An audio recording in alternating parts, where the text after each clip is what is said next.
Привет, это майор в отставке. Война в Иране, или СВО, как ее, видимо, мысленно называет Трамп, идет уже 4 недели. Мною принято решение о проведении специальной военной операции. За это время США и Израиль смогли ликвидировать Хаменеи и целый ряд ключевых руководителей силовой системы Ирана. Казалось бы, обезглавили режим, и он сейчас рухнет, но что-то пошло не так. Война все еще продолжается, Иран не сдается, цены на нефть ползут вверх, все сильнее намекая на новый мировой кризис. В общем, Трамп вляпался. Причем не по щиколотку, а гораздо глубже. В этом видео мое мнение о том, что будет дальше с Ираном, смогут ли Трамп и его союзники добиться смены режима и почему эта война может затянуться надолго. Вас, как обычно, я попрошу поставить лайк к этому видео, досмотреть его до конца, поделиться им и, разумеется, подписаться на этот канал, если вы все еще не сделали этого. Итак, поехали. Итак, в конце февраля США и Израиль начали военную операцию против иранского режима. За первые дни войны были ликвидированы важные фигуры из числа высшего руководства страны и силовой системы. Но оставшиеся у власти персонажи не сдаются, они продолжают метать ракеты по соседним странам и, более того, отказываются от переговоров с США. Они не планируют завершать войну до тех пор, пока не получат репарации от США и пока американские базы не покинут регион. В общем, несмотря на потери, они продолжают изображать из себя победителей и героев. И самая большая проблема, которую они создали, это почти полная блокада Гормузского пролива, через который проходит около 1/5 части мировой нефти. Из-за этого цены на нефть растут, а следом вверх ползут цены на топливо, продукты, газ и вообще на все, что ездит, летает, греется и производится. Трамп периодически заявляет, что якобы идут переговоры с Ираном, что якобы он готов на уступки и что иранцы якобы уже почти согласны на его условия. У нас были очень успешные переговоры, их вели Уитков и Кушнер, и я хочу сказать, что если они будут продолжаться в том же духе, это положит конец этой проблеме. Но Иран все это отрицает и говорит, что впервые слышит об этих переговорах. Пипец, что за дурь вообще, что вы несете все? Возникает логичный вопрос, что вообще происходит. Я не исключаю, что Трамп просто отвлекает внимание. Отвлекает внимание от, возможно, уже готовящейся сухопутной операции на территории Ирана. Если вы помните, незадолго до операции против Мадуро Трамп тоже играл в подобную игру. Он рассказывал про какие-то переговоры, якобы какой-то деэскалации, потом в один момент направил спецназ за усатым диктатором. Также и сейчас вокруг Ирана выбрасывается тема переговоров, уступок, контактов, тайной дипломатии какой-то. Все это очень похоже либо на дымовую завесу, либо на попытку потянуть время. Почему я вообще говорю о сухопутной операции? Я думаю, что она неизбежна. Потому что расчеты Трампа и Израиля не оправдались, они совершили две большие ошибки. Первая ошибка. Они ошибочно предполагали, что после ликвидации Хаменеи и руководителей силовых структур народ Ирана, так же как зимой, выйдет на улицы и сменит этот режим к чертям. Этого не произошло. Во-первых, на мой взгляд, тот протестный потенциал, который стремительно набрал обороты в декабре и январе, как и любой протестный потенциал, выдохся. Это закон времени. Невозможно держать протест на улице в постоянном напряжении месяцами, особенно когда против тебя работает машина террора. Во-вторых, репрессии режима против протестующих зимой были настолько зверскими, что народ реально запуган и боится выходить на улицы. Для того, чтобы этот страх начал притупляться, нужно время, много времени. Ну и в-третьих, после начала боевых действий режим еще сильнее закрутил гайки. Иранский режим довел репрессии до предела. Массовые аресты, блокпосты, интернет-блокировки, слежка, ускоренные переговоры и, разумеется, казни протестующих. Власть использует эту войну как удобный и почти идеальный предлог, чтобы окончательно устранить любые внутренние недовольства. Типа не протестующие у нас в стране, а враги, шпионы, пособники противника Запада. Очень удобная формулировка для любой диктатуры. Все списать на войну и под это дело свести протесты к нулю. Вторая ошибка. Трамп и Израиль надеялись, что ликвидация Хаменеи демотивирует оставшихся руководителей Ирана и силовиков. Но этого не произошло. Как вы видите, Иран не пошел на уступки после уничтожения своего руководства. Наоборот, эти религиозные фанатики только ужесточили свою риторику и стали напоминать опасных насекомых из потревоженного какого-то там осиного гнезда, которое Трамп с размаху пнул ботинком. Причем пнул так, будто был уверен, что осы сразу побегут сдаваться. Но это оказались неправильные осы. Я думал, я все понял. Оказывается, это неправильные пчелы. Совсем неправильные. Проблема в том, что, как говорят эксперты, режим в Иране – это не один Хаменеи. Это не конструкция, которая держится на одном сумасшедшем дедушке в чалме. Это разветвленная система, где на место одного убитого фанатика тут же подставляют другого. Более того, после ликвидации части верхушки власть в Иране еще сильнее сместилась в сторону КСИР и наиболее каких-то жестких институтов режима. То есть вместо паралича системы получилось наоборот, ее озверение. Фанатичность этих персонажей настолько велика и настолько безумна, что они реально готовы пожертвовать как собой, так и миллионами своих граждан ради какой-то там непонятной священной войны, мести, мученичества и прочего религиозно-политического бреда, которым они десятилетиями кормили как себя, так и свой народ. Таким образом, вернуть все на те же места, на которых все было до начала трамповской СВО, уже не получится. Просто завершить операцию и сказать публике там «все зашибись, мы достигли своих целей, расходимся» тоже не получится. Всего хорошего!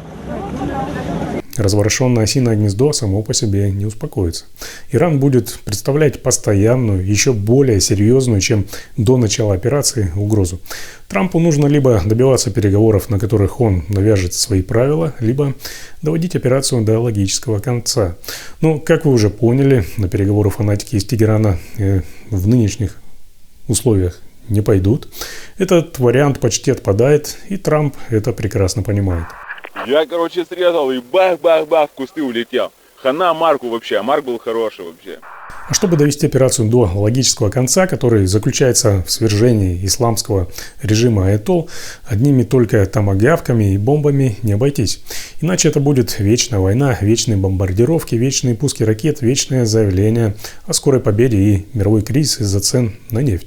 Поэтому без сухопутной операции тут, на мой взгляд, не обойтись. Но чтобы начать сухопутную операцию, Трампу необходимо привлечь на свою сторону нескольких союзников. Одного Израиля точно недостаточно. Нужно создавать антииранскую коалицию, а вот с этим у Трампа проблемы. Пока еще ни один союзник США по НАТО не решился полноценно вступить в войну против Ирана. Влезать сапогами в новую большую войну они не хотят, и я их прекрасно понимаю. Им одного сумасшедшего во дворе в виде Путина уже хватает. Да, чуть не закашлялся. Сил на второго психа на заднем дворе может не хватить. В общем, Трампа кинули примерно так же, как он до этого сам кинул Европу в ее борьбе с агрессией Путина. Трамп уже публично даже называл союзников по НАТО трусами за отказ поддержать эту кампанию. Очень сильная такая и аргументированная дипломатия. Просто вершина обаяния. Думаю, что первой целью сухопутной операции станет остров Харк. Об этом также говорят многие эксперты. Остров Харк – это жирная такая нефтяная артерия иранского режима. Через него Тегеран качает около 90% своей экспортной нефти. А значит, именно оттуда идут деньги на ракеты, КСИР, прокси, Гапату на Ближнем Востоке и на все репрессии внутри страны. Поэтому в случае сухопутной операции Харк станет одной из первых целей. Во-первых, это важнейший экономический узел режима. Во-вторых, это сравнительно изолированная цель, которая подходит для первого этапа операции. В-третьих, его захват станет проверкой того, готова ли коалиция вообще идти дальше, уже на материковую часть Ирана. Короче, контроль над Харком – это не просто военный успех, это захват режима за горло. Потому что одно дело бомбить объекты, и совсем другое – физически перекрыть противнику его главный финансовый кран. Но сухопутная операция несет большие риски. Во-первых, Иран – это не пустыня, по которой можно просто проехаться колонной и через 3 дня объявить о победе. Это огромная страна со сложным рельефом, с горами, перевалами, плотной застройкой в городах, с подземными объектами, тоннелями, укрепленными базами и многослойной военной инфраструктурой. То есть это явно не прогулка. Во-вторых, операция почти наверняка затянется. Можно ликвидировать часть верхушки, но если речь идет именно о смене режима, то это уже не какой-то там 30-минутный рейд. Это долгая история с зачистками, удержанием территорий, охраной объектов, подавлением очагов сопротивления и постоянной угрозой диверсий. Это история про сотни, если не тысячи гробов, летящих домой. В-третьих, это ударит по рейтингу Трампа и его партии. Да, у него второй и последний срок. Да, лично ему, возможно, уже не так важно, что о нем будут писать и думать через 3 года. Но республиканцам не все равно на это. Большая затяжная война, гробы, нефтяной кризис, скачок цен и усталость общества – все это вполне может ударить по ним на ближайших и на президентских выборах. В-четвертых, даже если сухопутная операция окажется военной победой, это еще не означает политическую победу. Снести режим – это полдела, а вот что делать с Ираном потом? Кто будет управлять страной, кто будет контролировать армию, склады, ядерные объекты, нефтянку?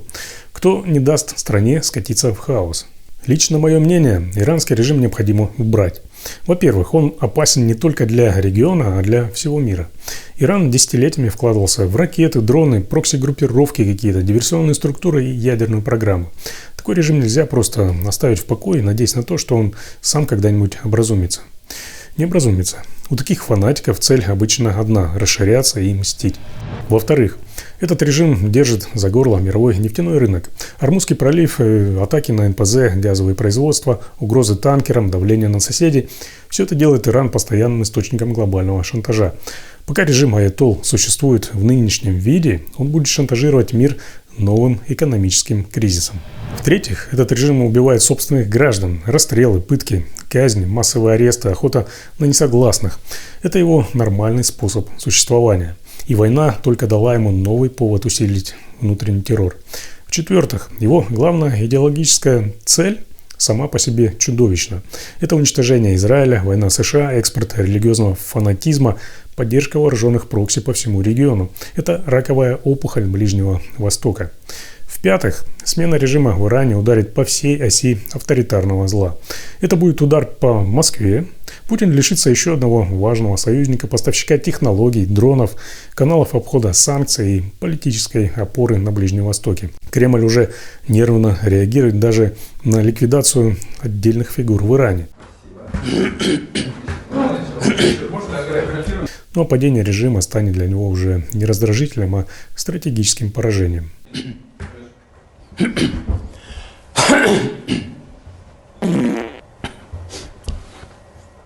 В общем, друзья, Трамп вляпался. Назад без потери лица он уже не отступит. Остановиться на полпути значит оставить после себя еще более злой, более мстительный и еще более опасный Иран. А без сухопутной операции добиться окончательного результата, скорее всего, не получится. Но и сухопутная операция – это не гарантия быстрой победы. Это огромный риск, огромные деньги, большие потери и очень высокая вероятность того, что война затянется. То есть Трамп сейчас находится в собственной ловушке. Он вступил в болото, которое затягивает его еще глубже. Но если режим в Иране все-таки будет сменен, это станет хорошим таким мощным ударом и по Путину, потому что он не только лишится одного сильного и важного союзника, его репутация получит еще одну серьезную трещину. Одним словом, больше никто не будет верить в него как в надежного союзника. Поэтому надеюсь, что режим в Иране все-таки будет снесен и как можно быстрее. У меня на этом все. Спасибо, что досмотрели это видео до конца. Ждите новых интересных и полезных выпусков на моем канале. Для получения оперативной информации не забывайте также подписываться на мой телеграм-канал. Ссылка есть в описании. Там много чего интересного и полезного. Друзья, организация Ковчег с 2022 года помогает людям с антивоенной позицией. Проект появился в первые дни после полномасштабного вторжения России в Украину. Сегодня они помогают и за пределами, и внутри России. Они дают юридическую и психологическую поддержку, временное жилье и реально помогают с эвакуацией. Если у вас есть такая возможность, то обязательно перейдите по ссылке в описании и подпишитесь на регулярную помощь Ковчегу. Этим вы поможете кого-то спасти.